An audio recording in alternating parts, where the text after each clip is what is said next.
सभी को राधास्वामी। आज आप लोगों को कुछ काम बताए जाएंगे करने के लिए। क्या करना है? एक तो आज 2023 समाप्त हो जाएगा, कल से 2024 प्रारंभ होगा, तो इसको धन्यवाद देना है और 24 जो है उसका स्वागत करना है। तो कैसे करोगे?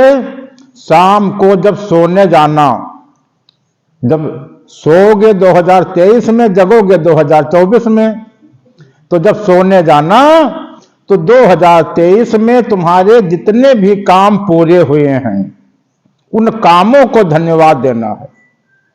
यदि इन कामों को धन्यवाद दोगे तो 2024 में और आगे बहुत से काम तुम्हारे पूरे होंगे।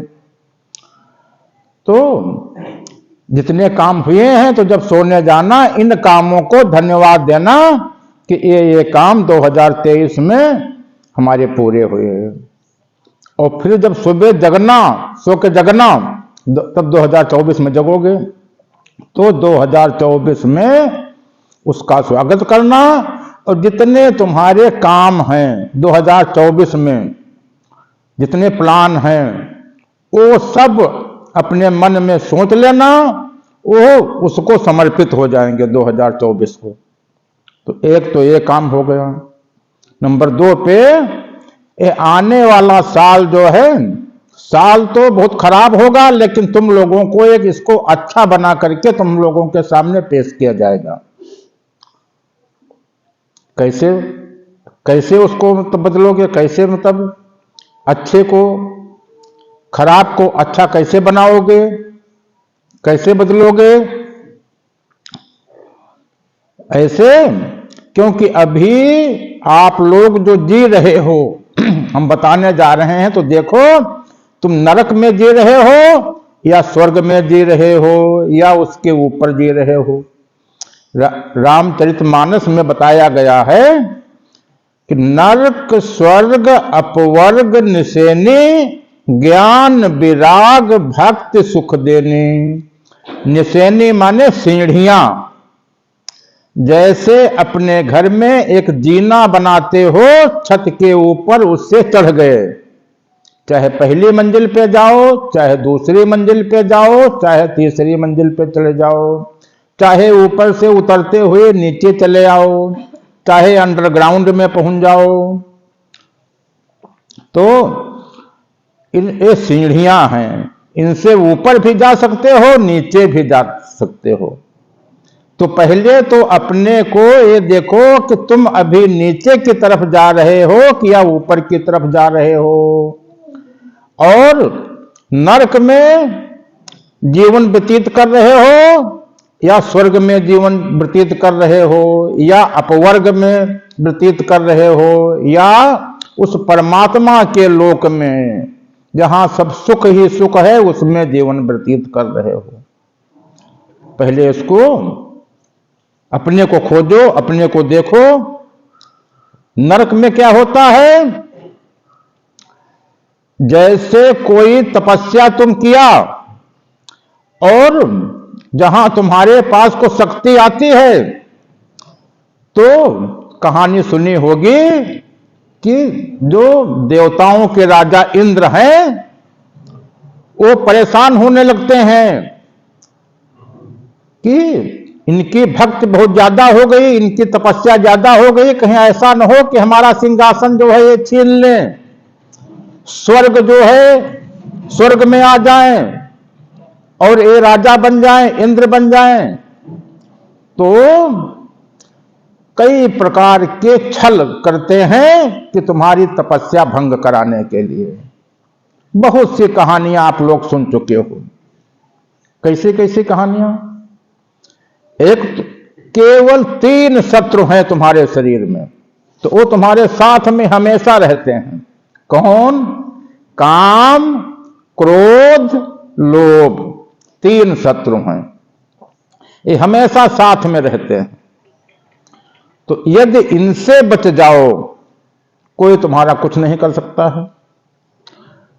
तो नंबर 1 पे काम में उसको फांस दिया गया, जिनकी तपस्या आगे बढ़ गई, तो सुना होगा कि इंद्रलोक से अप्सराएं आ गई उनको डिगाने के लिए। नंबर 2 पे कि उनको गुस्सा दिला दिया गया, उनकी तपस्या भंग हो गई, जितनी उनकी शक्ति थी शक्ति क्षीण हो गई, अब कुछ करने वाले नहीं रह गए। गुस्सा दिलाने वाली कहानियां बहुत सी सुनी होंगी। एक तो जैसे एक कहानी छोटी सी 2 मिनट में बता रहे हैं कि एक राजा थे, राजा नहीं एक महात्मा थे, बहुत बड़े महात्मा। उनकी तपस्या इंद्र ने देखी, इंद्र घबराने लगे, कहा कि चलो इनकी तपस्या, सब देवता परेशान कि कहीं देवताओं का राज न छीन लें, इंद्र का सिंहासन न ले लें। तो इंद्र जो है एक राजा का भेष बना करके और उनकी तपस्या भंग करने के लिए, उनकी शक्ति छीन करने के लिए आ गए। उनके आश्रम में राजा बनकर के पहुंचे, उनके साथ में तलवार थी और कहा महात्मा जी हम आए हैं आपके यहां 1-2 दिन विश्राम करेंगे। तो महात्मा ने कहा जब आए हैं तो विश्राम कर लें, कोई बात नहीं, महात्माओं के यहां सब आया करते हैं। रुक गए, 1 दिन रुके, 2 दिन रुके, खाना वाना खाया, आराम किया। तो कहा कि महात्मा जी ये हमारी तलवार जो है इसको आप अपनी कुटिया में अंदर रख लो और हम यहाँ बाहर जो है वो लेटते हैं, हम यहाँ पे आराम करेंगे, तलवार अपने पास वहाँ रख लो। तो महात्मा जी अपनी कुटिया में अपने पास में तलवार रख लिए। अब एक ऐसी व्यवस्था इन्होंने बनाई कि एक बंदर वहां पे आ गया। वो बंदर खूब उछल कूद करता था, महात्मा की कुटिया में उछल कूद करता था। अब महात्मा को गुस्सा जो है आने लगी, ये बंदर जो है हमारी तपस्या भंग करता है और जो है ये बंदर यहाँ अंदर भी आ जाता है, सामान उठा ले जाता है, लाओ तलवार। अभी देखो तलवार तो हमारे पास है, अभी इसको मार रहे हैं हम तो। उनके गुस्सा आ गए, उनकी तपस्या भंग हो गई, इंद्र चले गए, मतलब उनका काम हो गया मतलब। तो ऐसे ही और एक कहानी सुनाई गई थी सप्तऋषियों वाली कि सप्तऋषि रोज गंगा में स्नान करते थे। तो इंद्र ने देखा कि इनकी तपस्या बहुत आगे बढ़ रही है, इनकी शक्ति बहुत ज्यादा बढ़ रही है। तो एक दिन जब सुबह 4 बजे ब्रह्म मुहूर्त में स्नान कर रहे थे, उनके कपड़े रखे थे बाहर, कपड़े ले करके इंद्र जो है एक पेड़ के ऊपर चढ़ गए। अब वो सप्तऋषि नहा करके बाहर निकले, देखा कपड़े नहीं।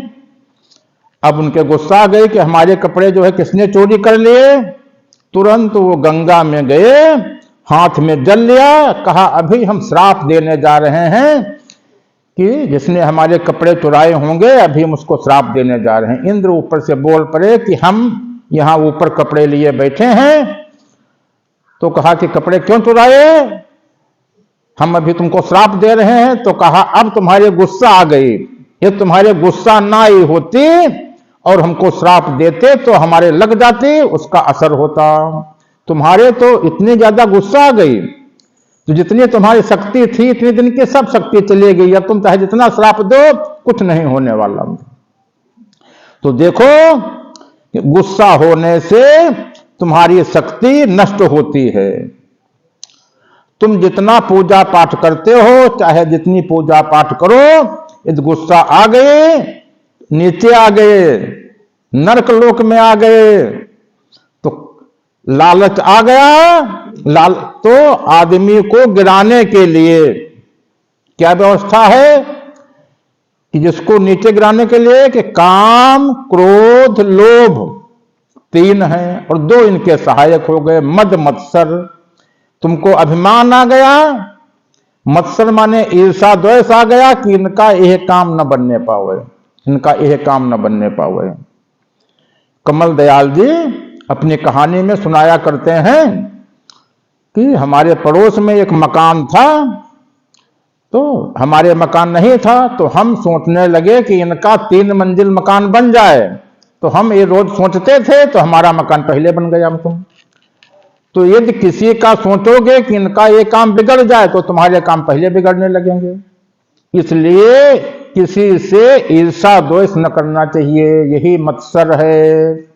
मद माने किसी को रुपये का घमंड, किसी को अपने मकान का घमंड, किसी को मतलब हर आदमी को कोई न कोई मद रहता है, घमंड रहता है। तो घमंड जो है, जो करता है वो नीचे गिर जाता है, जो उसके काम बनने वाले हैं वो नहीं बनते हैं। तो इसलिए हम उन्नत क्यों नहीं कर पाते हैं, नीचे क्यों गिरते जा रहे हैं, जितने हमारे प्लान हैं वो क्यों नहीं पूरे होते हैं, हमारी शक्ति इन्हीं में क्षीण हो जाती है। काम क्रोध लोभ मद मत्सर, तो इनसे बचना है। तो सबसे नीचे वाला जो है लोक कौन है, नरक लोक, और उसमें काम क्रोध लोभ मोह अहंकार मद मत्सर ये अपना अपना काम करते हैं।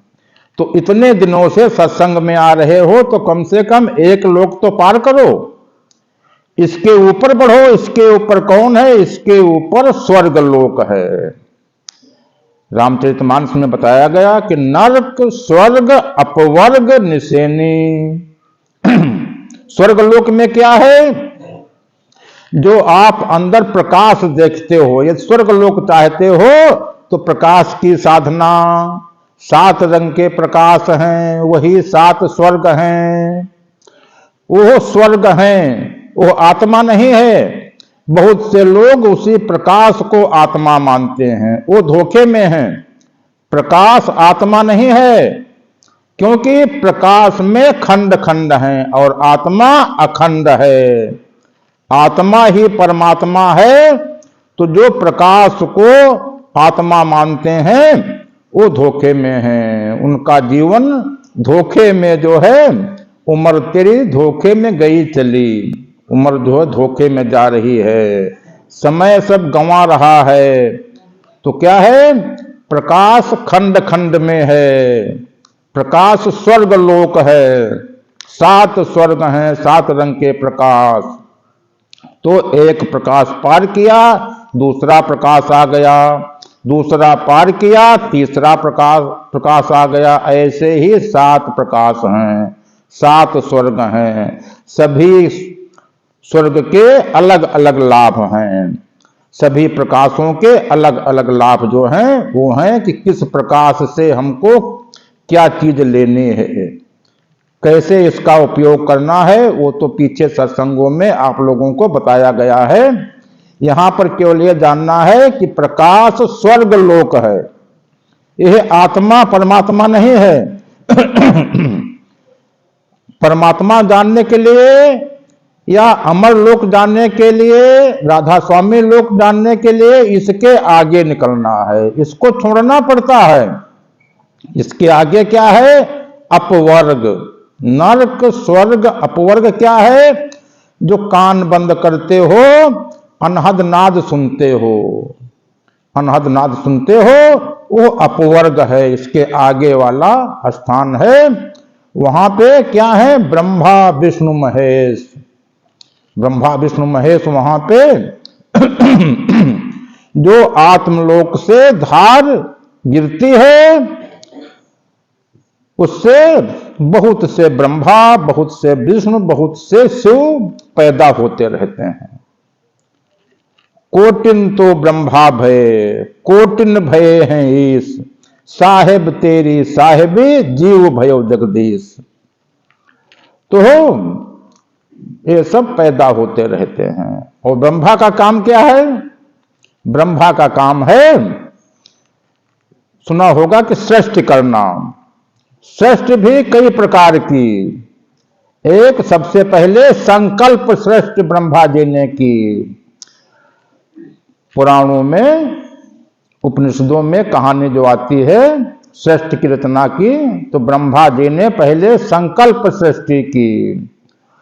उससे 4 पुत्र हुए, सनक, सनंदन, सनत कुमार इत्यादि जो है 4 पुत्र हुए। फिर उसके बाद और वो जंगल चले गए। फिर मानसिक सृष्टि की, उससे 10 पुत्र हुए। फिर उसके बाद में भौतिक सृष्टि की, उससे मनु और शतरूपा हुए, वो 1000 साल तपस्या करने के बाद में उन्होंने सृष्टि की रचना की। तो तब आपको क्या करना है, आपको केवल ये जानना है, फिर रहना तो काम सब वहां से करना है, परमात्मा के लोक से, आत्मा के लोक से। वहां से कौन काम करना है, क्योंकि ये नरक स्वर्ग अपवर्ग इन सब में चाहे जितना तुम रहो, स्वर्ग लोक में भी रहोगे, वहां पे देवता रहते हैं, देवताओं के भी बहुत गुस्सा होती है, देवताओं के भी ईर्षा द्वेष होता है, देवता लोग भी ईर्षा द्वेष बहुत करते हैं। अब ईर्षा द्वेष यदि इंद्र न करे तो क्यों जो है महात्माओं का जो है यज्ञ भंग करने के लिए, उनकी तपस्या भंग करने के लिए आ जाए, मतलब ईर्षा द्वेष ही तो है। और वहां आपस में भी देवता लोग भी एक दूसरे से बहुत ईर्षा द्वेष करते हैं, वहां उनके गुस्सा भी होती है। तो 7 स्वर्ग अपवर्ग लो धैर्य तुलायक अंग, तुलनता ही सकल मिल जो सुख लो सत्संग। उस सत्य को जानने के बराबर और कोई सुख है नहीं। तो ये हम उसको जब तक नहीं जानेंगे, हम काम क्रोध लोभ मोह मद मत्सर इनसे नहीं निकल सकते। केवल एक ही उपाय है, केवल एक ही उपाय है। बाकी चाहे जितना पूजा करो तुम, चाहे जितना कोशिश करो कि ये सब छूट जाएं, बदल जाएं, कैसे बदलते हैं? और इन्हीं को मानस रोग कहा गया है, इन्हीं को रामचरितमानस में मानस रोग बताया गया है। काकभूषुंड जी ने, काकभूषुंड जी और गरुड़ जी संवाद में जो मानस रोग 7 प्रश्न मम कहो बखाने, 7वां प्रश्न कि मानस रोग कौन कौन से हैं, वो यही हैं, काम क्रोध लोभ मोह अहंकार मद मत्सर। तो ये मानस रोग समाप्त होना है। तो जो पूजा पाठ करते हो उससे कुछ कम हो जाते हैं, समाप्त नहीं होते। समाप्त कैसे होते हैं? केवल सत्य को जानने से। सत्य क्या है? सत्य आत्मा है, वही परमात्मा है, वही ईश्वर है, वही अल्लाह है, वही भगवान है, वही राधा स्वामी है, वही अनामी है। केवल वो एक है, दो नहीं है, वो अद्वैत है, अद्वैत है। तो यदि उसको जान लो तो इनसे निकला जा सकता है, इसमें तुरंत परिवर्तन हो जाएगा। परिवर्तन क्यों होगा? तुम्हारा मन ही बदल जाएगा। पहला परिवर्तन मन में होगा। मन अभी कौवा है, पूजा पाठ इतने दिन किया, सत्संग में इतने दिन आए, मन अभी कौवा। काम क्रोध लोभ मोह अहंकार मद मत्सर, इनमें जीवन जिया जा रहा है। तो सत्संग का लाभ अभी नहीं मिला। लाभ मिले कैसे? सत्संग क्या है? उस सत्य का संग ही सत्संग है। जिस दिन उस सत्य को जानोगे उस दिन इनमें सब में परिवर्तन हो जाएगा। परिवर्तन होगा, काम बदल जाएगा नाम में। जहां काम तहां नाम नहीं, जहां नाम नहीं काम। रवि रजनी दो ना रहे, एक ठौर एक याम। क्रोध बदल जाता है दया में, तब क्रोध की जगह पे दया हो जाएगी। दया वाली कहानी सुना होगा कि एक महात्मा जी नाव के ऊपर जा रहे थे, बहुत बाढ़ आई थी, सब पानी ही पानी था, तो उसमें एक बिच्छू तैर रहा था। महात्मा जी ने सोचा कि ये बिच्छू इसमें पानी में डूब जाएगा, यहाँ मालूम नहीं कितनी दूर जाएगा, तब तक डूब जाएगा। हाथ से उठा करके नाव पे रख लिया, तुरंत उसने डंक मार दिया और फिर वो नाव पर से फिर नीचे कूद गया बिच्छू। फिर महात्मा जी ने सोचा कि ये डूब जाएगा, फिर हाथ से उठा करके फिर ऊपर रख दिया, फिर उसने डंक मार दिया, फिर वो पानी में कूद गया। तो वो बार बार डंक मारे, पानी में कूद जाए, उठा करके रखें। तो लोगों ने कहा देखो महात्मा कितना बेवकूफ है, बिच्छू बार बार डंक मारता है, ऐसे ऐसे हाथ झटकता है, फिर उठा लेता है तुम। तो लोगों ने कहा कि बाबा आप बहुत बड़े मूर्ख हो, वो उसको बहती उसको बहने दो। तो कहा कि जब बिच्छू अपना स्वभाव नहीं बदल रहा है तो हम अपना स्वभाव क्यों बदल दें। महात्मा का स्वभाव है परोपकार करना, कि कोई डूबने न पावे, डूबने वाले को निकालना, ये अपना स्वभाव, इसका स्वभाव है डंक मारना। तो ये अपना स्वभाव नहीं मतलब बदल रही बिच्छू, हम अपना स्वभाव क्यों बदल दें, मतलब क्या इतनी बार डंक मारे, मतलब हम इसको उठा करके रखेंगे मतलब। तो यह बताया गया कि क्रोध बदल जाता है दया में, लोभ बदल जाता है दान में। अभी मन में लोभ है, झूठ बोल करके और सोचते हो कि ये जान नहीं पाएगा और झूठ भी बोल देते हो अपने थोड़े लाभ के लिए। जो थोड़े लाभ के लिए झूठ बोल देते हो उसमें आगे मालूम नहीं कि कितना बड़ा जो तुमको लाभ होने वाला था वो तुमको दिखाई नहीं पड़ रहा था, वो लाभ उसमें कटौती में कट जाता है, तुम जान नहीं पाते हो। यदि वो थोड़ा सा लालच तुम्हारे ना आया होता तो उसकी जगह पे मालूम नहीं कि आगे क्या से क्या जो है आपको लाभ हो जाता। ओहो, तो इसलिए काम बदल जाता है नाम में, क्रोध बदल जाता है दया में, लोभ बदल जाता है दान में, फिर लेना नहीं फिर देना, मोह बदल जाता है प्रेम में, अहंकार बदल जाता है समर्पण में, मद बदल जाता है नम्रता में। नम्रता की विद्या ददाति विनयम, कि जिसने विद्या प्राप्त कर ली, जिसने परमात्मा को जान लिया, या जो विद्या जिसने सीख ली और यदि उसमें नम्रता नहीं आई तो वह विद्या बेकार है। विद्या ददाति विनयम, तो यह गुण, विद्या वाला गुण क्या है, विनय होने चाहिए, नम्रता विनम्रता। यदि किसी में विनम्रता है तुरंत जान लो कि हाँ जो है ये विद्वान है। और यदि विद्वान उसमें घमंड हो और उसकी बोली मीठी न हो, बोली नम्र न हो, स्वभाव सही न हो, तो विद्वान कहाँ हो। तो विद्वता तुम्हारी वाणी से मालूम होती है। तो देखो अभी तुम्हारे में जो परिवर्तन होना है, चाहे जितना पूजा कर लो, चाहे जितना दान कर लो, इससे कुछ अंतर नहीं पड़ने वाला। अंतर कैसे होगा, केवल सत्य का संग करने से। सत्य का संग कौन करे, जीव। इसीलिए तो बताया गया कि कोटिन तो ब्रह्मा भय, कोटिन भय है ईश, और साहेब तेरी साहेबी, जीव भयो जगदीश। ये जो जीव है ये वही परमात्मा से मिलकर के वही हो जाता है। बूंद समुद्र से मिली समुद्र बन गई। तो जीव पूर्ण हो जाता है, परमात्मा बन जाता है, जानत तुम्हें तुम्हें हो जाए। तो इस जीव को, जीव में परिवर्तन होना है, इसी को जीव अवस्था से मोक्ष कहा गया है। तो तुम्हारे में परिवर्तन क्या होना चाहिए, पहले तो इस नरक लोक से निकलना है, फिर स्वर्ग लोक से निकलना है, फिर अपवर्ग से भी निकलना है, फिर कहां से, उस राम के राज्य में रहना है, उस परमात्मा में रहना है। अभी ये भैया यहाँ पे जो कविता सुना रहे थे तो उसमें सुना रहे थे कि काम रस तजिए, क्रोध रस तजिए, लोभ रस तजिए, फिर कौन, नाम रस चखिए, राम रस चखिए। तो नाम और राम का जो रस है उसको केवल चखो। इन काम क्रोध लोभ मोह अहंकार, इनके रसों को, इसमें क्यों फंसे पड़े हो, इनको नहीं चखना है, इनको छोड़ना है, इनको तजना है।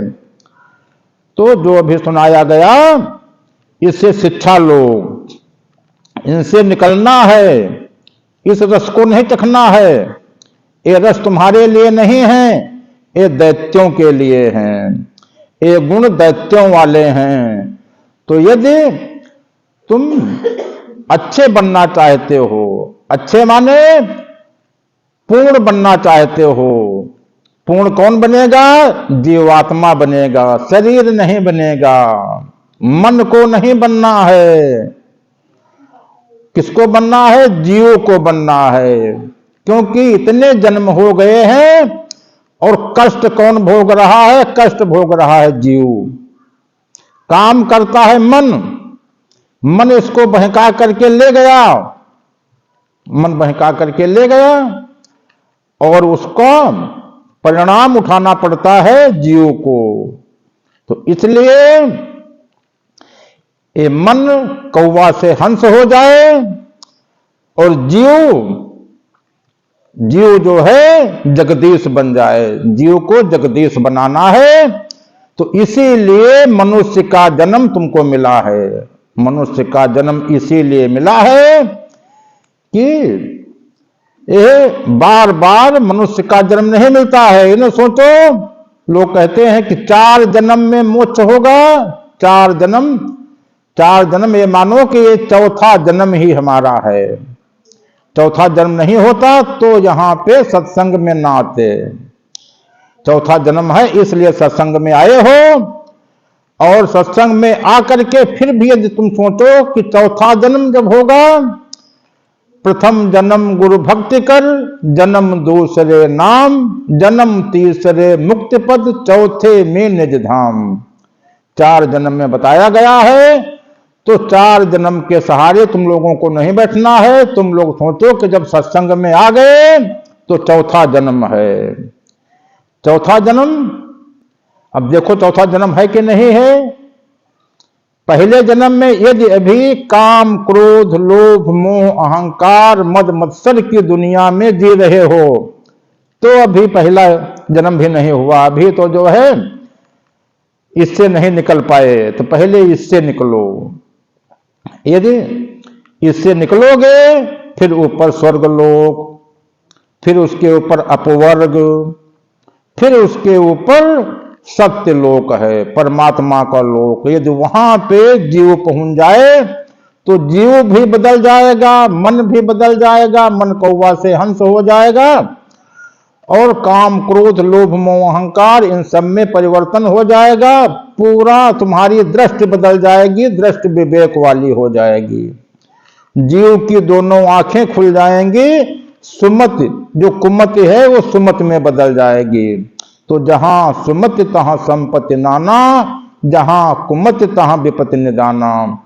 तो संसार में सुख भोगने के लिए आए थे तो यहां का सुख भी भोग लोगे और जीव का काम भी हो जाएगा, जीव का उद्धार भी हो जाएगा।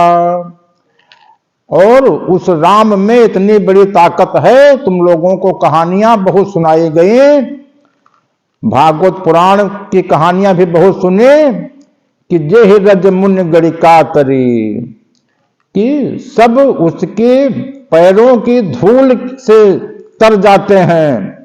तो यदि उसको कहीं जान लिया और वहां पे बिन पावन का पंथ है, बिन बस्ती का देश, बिना देह का पुरुष है, कहत कबीर संदेश। वहां पर जाने के लिए जो तुम क्रियाकर्म करते हो इससे नहीं पहुंच पाओगे। वहां पे ध्यान से नहीं पहुंचा जा सकता है। वहां पहुंचने के लिए जब तक तुम ध्यान करोगे, जब तक तुम सुरत शब्द योग भी कर रहे हो, वहां नहीं पहुंचोगे। लोग कहां पे भटक जाते हैं? अंदर वाला प्रकाश देखा और नीचे क्लास में ये बताया जाता है कि प्रकाश ही आत्मा है। नीचे क्लास में बताया जाता है कि प्रकाश ही आत्मा है। और वो ऐसे पहले जैसे रात में कोई मोटरसाइकिल दूर से आ रही है तो उसका प्रकाश 1 किलोमीटर तब पहले ही आपको दिखाई पड़ जाएगा। प्रकाश देखा तो प्रकाश मोटरसाइकिल नहीं है, मोटरसाइकिल वो आगे दूर है, ये तो उसका प्रकाश आ रहा है। प्रकाश को ही लोग मोटरसाइकिल मान लिया, ये नहीं है। तो ऐसे ही पहले जो है बताया जाता है कि प्रकाश ही आत्मा है। फिर बताया गया कि नहीं, जिससे प्रकाश निकलता है। प्रकाश किससे निकलता है? प्रकाश निकलता है अनहद नाद से। अनहद नाद कौन है? जब कान बंद करते हो और जो आवाज सुनाई होती है वो अनहद नाद है, तो उससे प्रकाश निकलता है। और अलग अलग रंग के प्रकाश अलग अलग प्रकार के शब्दों से निकलते हैं। और वो अनहद नाद कहां से निकलता है? वो वहां आत्मा से निकलता है। अनहद नाद भी निकलता है। अनहद नाद भी एक खंड खंड में है, अखंडित नहीं है। ये भी प्रकट होता है फिर बंद हो जाता है, उसको तुम पार कर लेते हो, इसलिए ये पूर्ण नहीं है। मतलब तो जो वो अखंडित है, जो आत्मा है, जिसको हमें जानना है, जहां से अनहद नाद भी निकल रहा है, जहां से ब्रह्मा विष्णु महेश जो है वहां से पैदा हो रहे हैं, और जो सबका मालिक एक है, सबका आधार है, जो सत्य है, उसको हमको जानना है। किस लिए? जीव के उद्धार के लिए। जब तक जीव वहां नहीं पहुंचेगा तब तक इसका उद्धार नहीं होगा, और इस संसार का सुख जो है वो हम नहीं प्राप्त कर पाएंगे। हम परिध पर ही घूमते रहेंगे, हम किलिया पे, धुरी पे, सेंटर पे नहीं आ पाएंगे। तो जो किलिया को गहरा है कबहू न पीसा जाए, इसलिए परिध से केंद्र पे आना है, असत्य से सत्य, सत्य की ओर आना है। असतो मां सदगमय, तमसो मां ज्योतिर्गमय, मृत्युर मां मृतम गमय। मृत्यु माने कि जहां तक मृत्यु है उसके आगे निकल करके उस अमरत्व में आओ। मृत्यु क्या है? कि जैसे जो अनहद नाद प्रकट हुआ वो फिर जो है उसको पार कर लिया, उसकी मृत्यु हो गई। मृत्यु माने कि जो अनहद नाद, जैसे मान लो हम घंटे की आवाज सुन रहे हैं, और जब उसके ऊपर निकल जाएंगे तो फिर जीवन में फिर घंटा तुमको कभी नहीं सुनाई पड़ेगा, उसकी मृत्यु हो गई। जो एक बार जो शब्द पार कर लिए, बीन की, बांसुरी की जो धुन हम अंदर सुने, और जब हम वो मंजिल पार कर लेंगे वो फिर बांसुरी कभी नहीं सुनाई पड़ेगी, वो बीन कभी नहीं सुनाई पड़ेगी, उसकी मृत्यु हो गई। तो यह सत्य नहीं है। सत्य जो है वो आत्मा, आत्मा उसको जानना है कि जिसकी कभी मृत्यु नहीं होती है, वो शब्द। और वही शब्द, शब्द ही कुंजी, शब्द ही ताला, शब्द ही शब्द होए उजियारा, और सार शब्द का जाने भेवु, वह करता वह देव। तो इसलिए हम वो उसको सार शब्द कहा गया है। वो सार शब्द जो है, सार शब्द जाने बिना कागा हंस न होए। जो तुम्हारा मन कागा है, जब तक उसको नहीं जानेगा तब तक ये हंस नहीं हो सकता है, और जब तक हंस नहीं है तब तक जो है, तब तक जीव को मोक्ष नहीं होगा, और काम क्रोध लोभ मोह अहंकार इनमें परिवर्तन नहीं होगा, और जीव जगदीश नहीं बनेगा। तो इसलिए हमको उस सार शब्द को मत करके जानना है। वो है हर जगह। जैसे दूध के अंदर घी है, दूध के अंदर घी है, और कैसे? दूध से मक्खन बना, दूध से मक्खन बना, और मक्खन से घी बनता है। तो अब जैसे दूध के ऊपर घी डाल दो, तो अब वो घी जो है दूध के अंदर है कि दूध के बाहर है? न दूध के अंदर है न दूध के बाहर है। और घी और मक्खन का लाभ अलग अलग होता है। जैसे यदि किसी का बात बढ़ा है, किसी का बात रोग है, बात रोग कि कमर में गांठों में कहीं पे दर्द हो रहा है, ये बात रोग होता है। और ये जो लकवा फालिज होता है ये सब बात रोग के होते हैं। यदि किसी का बात रोग बढ़ा है तो गाय का घी जो वो मतलब प्रयोग करता होगा, बात रोग समाप्त हो जाएगा मतलब। और पित्त रोग जो है कि शरीर में खुजली होती है, या जैसे खट्टी डकारें आती है, पित्त बढ़ा है, पित्त कैसे समाप्त होगा? गाय के घी की जगह पे गाय का मक्खन खा लो, पित्त जो है तब सम हो जाएगा मतलब। देखो एक ही चीज से मतलब दो लाख, तो गाय का मक्खन का और फायदा, गाय के घी का और फायदा मतलब। तो जिसका बात बढ़ा है गाय का घी, जिसका पित्त बढ़ा है गाय का मक्खन। तो देखो एक ही चीज से बात पित्त अलग अलग जो है फायदा हो गए। तो ऐसे ही जो आप साधना करते हो, पूजा करते हो तो उसमें यदि सत्य को जान लो तब इन सब का फायदा होगा। यहां पे तो बात पित्त का फायदा जानने में तुम, और जितने फायदा तुमको लेने हैं सब उस एक से होंगे तुम, जानना उस एक को है। लेकिन हम गलती कहां करते हैं कि हम बीच में फंस जाते हैं, बीच में फंस जाते हैं और क्रियाकर्म में फंस जाते हैं, ध्यान में फंस जाते हैं, समाज में फंस जाते हैं। इन सब में फंसना नहीं है। सात स्वर्ग अपवर्ग इन सब का सुख जो है उसके बराबर कुछ नहीं है। इन सबको छोड़ना है, इन सब से निकलना है, क्योंकि जीव को जगदीश बनना है। तो जीव को जगदीश बनाने के लिए केवल एक सूत्री कार्यक्रम, हमारी दृष्टि केवल उसी नाम पे, उसी राम पे होनी चाहिए। वही सत्य नाम है, उसी को राम कहते हैं, वही अनामी है, वही राधा स्वामी है। राधा स्वामी।